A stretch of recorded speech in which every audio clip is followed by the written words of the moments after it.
인공수정체 교체는 일반적으로 거의 추천드리지 않습니다. 그럼에도 꼭 해야겠다면 오늘 영상 전부 시청해주세요. 이것이 인공수정체 적응 기간의 문제인지 아니면 정말로 인공수정체를 교체해야 되는 문제인지 또 인공수정체 교체를 생각한다면 골든타임이 어떻게 되는지 이야기 드리고자 합니다.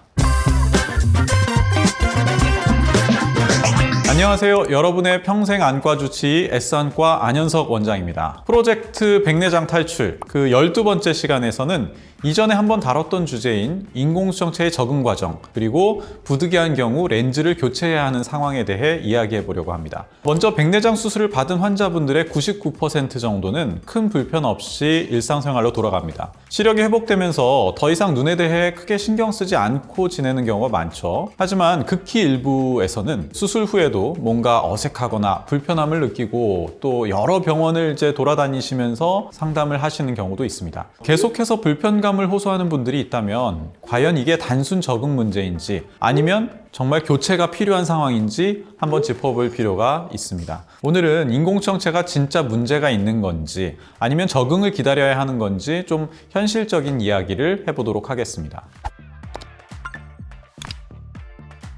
인공수정체를 삽입한 후에는 누구나 일정 기간 적응 과정이 필요합니다. 보통 3에서 6개월 정도 걸리게 되는데요. 특히 다초점 렌즈를 삽입한 경우라면 이 뇌가 이 새로운 시각 정보를 학습하는 과정이 필요하기 때문에 적응 시간이 더 길어질 수도 있습니다. 초기에는 빛번짐, 대비감도 저하, 울렁거림, 초점이 애매한 느낌 이런 여러 가지 증상들을 호소하실 수 있어요. 이러한 현상들은 대부분 정상적인 반응이고 시간이 지나면서 자연스럽게 완화됩니다. 하지만 이 불편해하시는 환자분들의 마음 역시 저희는 잘 이해하고 있습니다. 적응이 필요하다는 걸 알면서도 시간이 지나도 도저히 견디기 어려운 불편함이 계속된다면 그때는 아주 조심스럽게 교체를 제안드리기도 합니다. 그래서 오늘 영상에서는 렌즈 교체를 고려하기 전에 반드시 점검해야 할 중요한 사항들을 짚어드리겠습니다. 끝까지 시청하시면 조금 더 명확한 기준을 잡으실 수 있을 겁니다. 인공수정체를 교체하는 것은 기술적으로 가능하고 또 과거에 비해 부작용도 많이 줄어들었지만 여러 가지 이유로 쉽게 권장드리지는 않습니다. 첫 번째는 수정체낭 손상의 위험 때문입니다. 인공수정체는 이 눈 안에 이 수정체낭이라고 하는 얇은 막으로 이루어진 주머니 안에 고정되는데 이 렌즈를 교체하는 과정에서 이 수정체낭이 손상될 위험이 있습니다. 수정체낭이 손상되면 렌즈를 안정적으로 고정하기가 어려워지고 추가적인 수술이 필요할 수도 있습니다. 두 번째는 난시와 시력 저하 가능성 때문입니다. 렌즈를 교체하는 과정에서 불가피하게 눈에 추가적인 조작이 가해지면서 난시가 심해질 수도 있고요. 또한 교체 과정에서 망막에 손상이 생기면 새로운 안과 질환이 발생할 수도 있습니다. 비문증도 훨씬 심해질 수 있고요. 이러한 이유로 예상했던 것보다 인공수정체 교체 후에 시력이 더 나빠질 수도 있기 때문에 좀 신중해야 합니다. 세 번째는 감염 위험 때문인데요. 렌즈 교체는 아무래도 또 한 번의 절개가 필요한 수술이기 때문에 당연히 감염 위험이 올라가게 됩니다. 마지막으로는 뇌의 적응 문제가 있습니다. 인공수정체를 삽입한 후에 눈뿐만이 아니라 뇌도 새로운 시야에 적응해야 합니다. 예를 들어 갑자기 안경 도수를 확 낮추거나 높이면 적응하는 데 시간이 걸리잖아요. 이런 것처럼 인공수정체도 눈으로 들어온 시각 정보를 뇌가 받아들이는데 시간이 필요합니다. 이 과정이 끝나기도 전에 렌즈를 바꾸게 되면 오히려 새로운 렌즈에 또다시 적응해야 되기 때문에 불편함이 계속될 가능성이 큽니다. 즉 눈의 문제가 해결되더라도 뇌의 적응 문제가 여전히 남을 수 있다는 얘기죠. 이 부분은 아무리 인공수정체 교체 기술이 발달하더라도 여전히 남아있는 환자의 숙제라고 할 수도 있을 것 같아요. 따라서 최대한 첫 번째 수술에서 결정한 렌즈를 유지하는 것이 이상적입니다.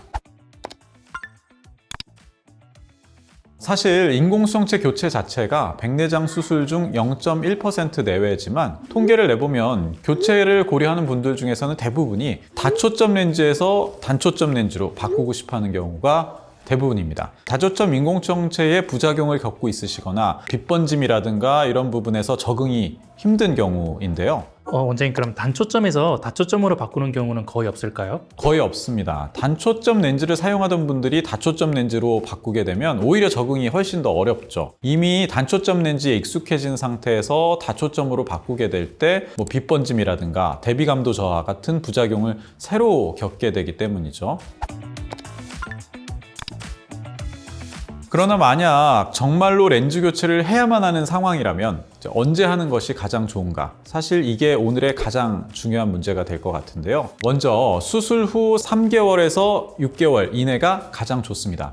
이 시기가 가장 교체가 용이한 시점입니다. 아직 수정체낭이 완전히 수축되지 않았고 렌즈가 유착되기 전이기 때문에 비교적 쉽게 교체할 수 있습니다. 두 번째는 6개월에서 1년 사이입니다. 이때부터는 그래도 수정체낭이 점점 수축하고 단단해지면서 렌즈가 좀 고정되기 시작하는데요. 그 이전보다 교체 난이도가 훨씬 상승하게 됩니다. 그렇지만 1년 이상 지나게 된다고 한다면 수정체낭이 완전히 수축해서 렌즈와 유착되어 있기 때문에 렌즈를 제거하는 것이 매우 어렵고 수정체낭이 손상될 위험이 매우 커집니다. 인공수정체 교체는 골든타임이 있기 때문에 결심했다면 이제 계속 막 여기저기 찾아보거나 고민하지 말고 병원을 방문하시는 것을 추천드립니다. 정말 극히지만 이제 환자분들이 교체 결심을 하고 오신다면 지금 말씀해주신 시기 중에 언제쯤 많이 올까요?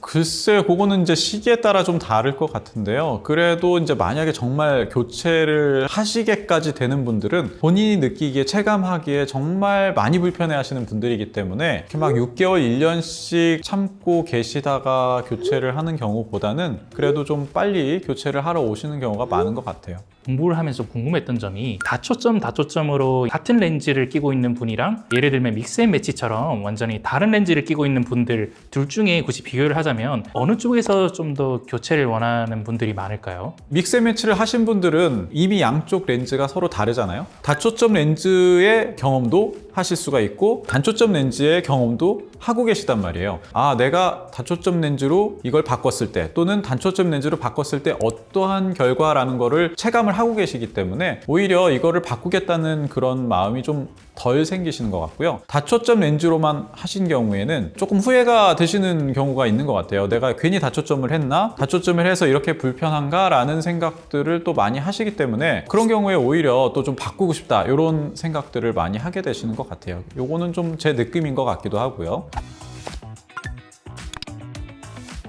야그레이저를 이용한 후발성 백내장 치료를 받은 후에는 렌즈 교체가 훨씬 어려워집니다. 그래서 교체를 생각하는 환자분들이라면 후발성 백내장 치료는 절대로 생각하시면 안 됩니다. 원장님, 그럼 후발성 백내장은 뭘까요? 백내장 수술 후에 시간이 점점 지나게 되면 수정체를 감싸고 있는 수정체낭이 뿌옇게 변하게 되거든요. 이것은 어느 정도 자연스러운 과정인데 이때 야그레이저를 사용해서 수정체낭의 뒷부분, 훈항 부분을 열어주면 시야가 다시 맑아지게 됩니다. 하지만 야그레이저로 훈항을 열어버리면 렌즈를 고정할 구조가 약해지기 때문에 렌즈를 다시 넣어주기가 매우 어려워집니다. 즉 후발성 백내장 치료를 받은 후에는 렌즈 교체가 사실상 불가능할 수도 있습니다. 인공수정체 교체는 신중하게 고민해야 합니다. 대부분의 경우 시간이 지나면서 적응이 되지만 적응이 아주 힘든 경우에 한해서 신중하게 검토해야 합니다. 너무 조급하거나 또 너무 오래 결정하지 마시고 불편함이 있다면 반드시 전문의와 충분한 상담을 거쳐서 신중하게 결정하시는 것이 중요합니다. 오늘 영상이 좋았다면 좋아요, 구독, 알람 설정까지 부탁드리겠습니다. 감사합니다.